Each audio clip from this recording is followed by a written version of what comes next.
Hello, my friends. We're on our second week of reading a chapter book together.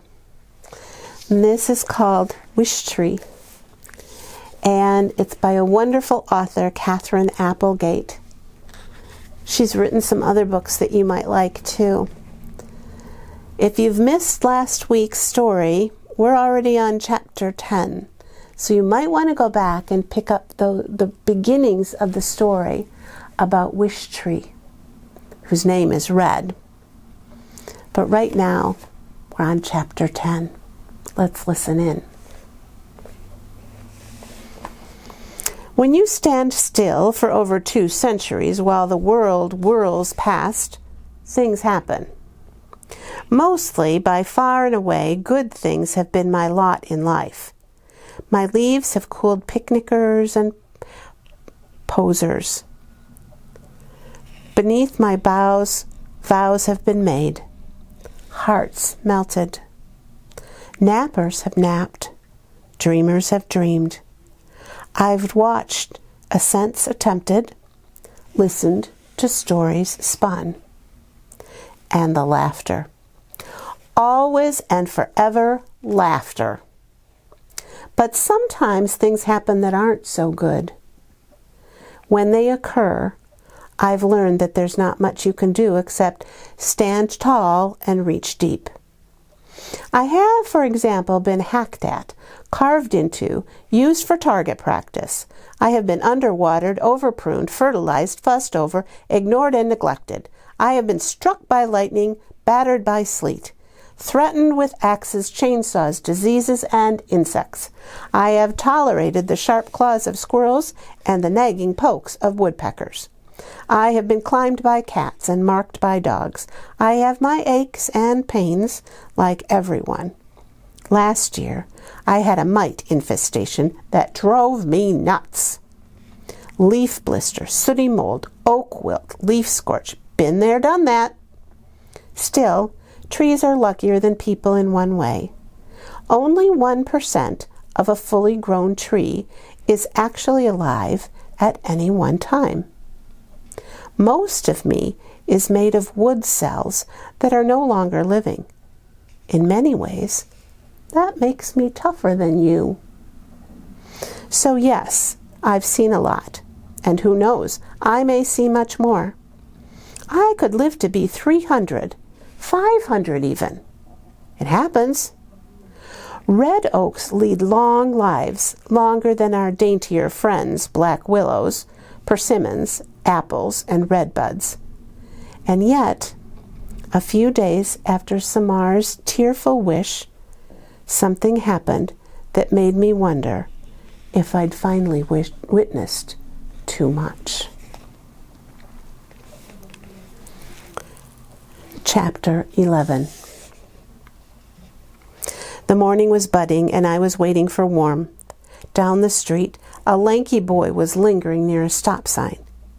Head down, he was hunched over like a wind-blown weed. In his right hand was something shiny, a tool, maybe, or a pen. He was smiling just a bit, as if he'd told himself a joke only he, perhaps, understood. All day long I see people lost in thought, talking to themselves, grinning, frowning. He was nothing out of the ordinary. I was in the midst of a conversation with Bongo, who had just pointed out to me that I was a year older. 216 rings old, to be precise. Another sprout day, I said. I still feel like a sapling. You don't look a day over 150, Bongo replied. Best looking tree on the block. I paused for comic effect, getting up there. Bongo, who was perched on my lowest branch, sighed. A crow's sigh is unmistakable, like a groan from a tiny, cranky old man. Tree humor, I explained, just in case Bongo had missed it, although of course she hadn't. Bongo misses nothing, because you know I'm so tall. Really, Red? Bongo stretched, admiring her lustrous blue-black wings. That's the best you got for me this morning?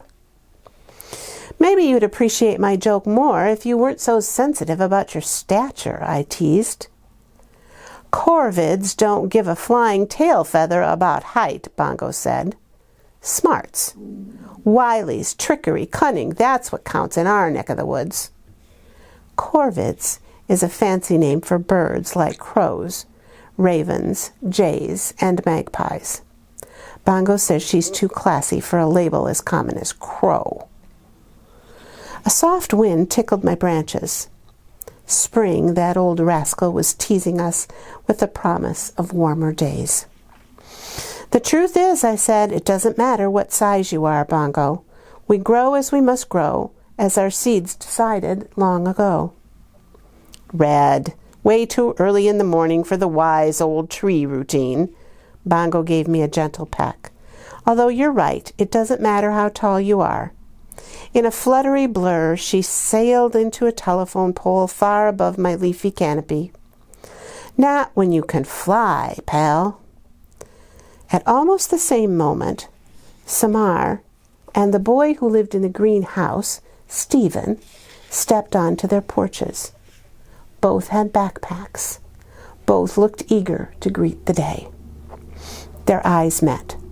Stephen nodded, just a flicker, and Samar nodded back. Not a hello exactly, just an acknowledgement. Stephen ran off toward the elementary school down the street, but Samar hesitated.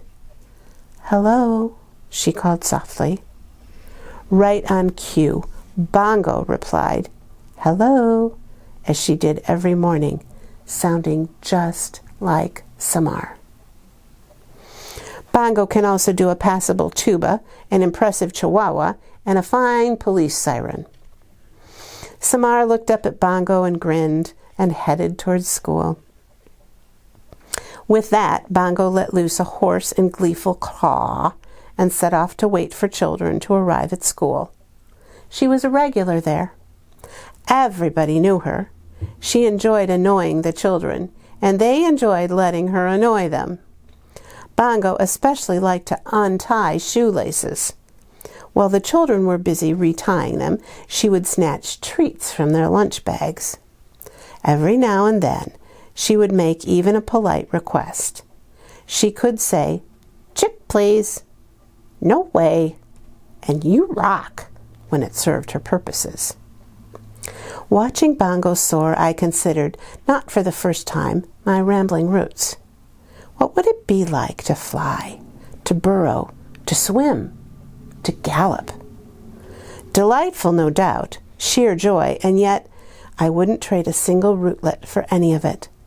It's a great gift indeed to love who you are.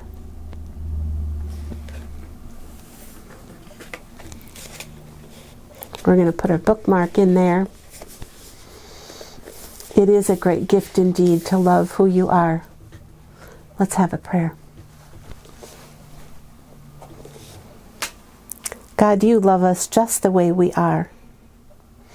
Help us to love ourselves for just who we are, and to continue to love other people too for just who they are. Amen. Now, time for bed. So hop into bed.